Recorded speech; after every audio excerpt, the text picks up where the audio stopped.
becomes outdated. Mr Chairman.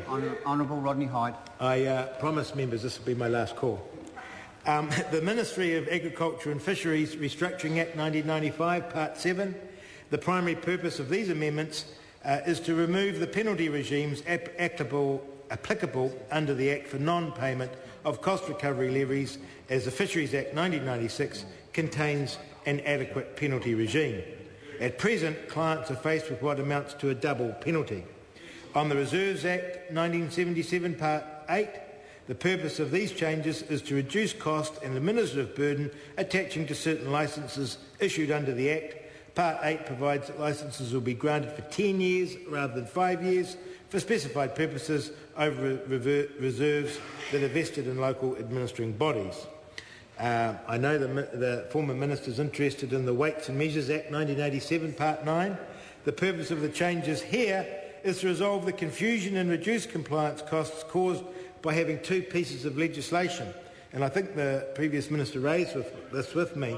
The Weights and Measures Act 1987 and the Gas Act 1992, controlling the supply of LPG in gaseous form through pipes for industry consumers and regulators.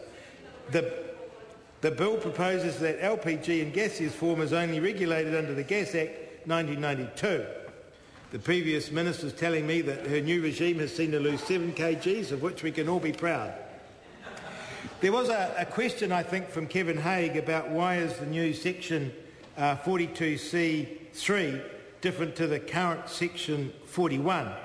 Let me explain that as best I can, see if it addresses the members' concerns. Section 41 is the regulation-making power for low-risk GMO and includes procedures as well as circumstances when a GMO is low risk. The new Section 42C relates to low-risk non-GMO organisms. The procedure aspects are not included, as these replicate what is covered by specifying circumstances.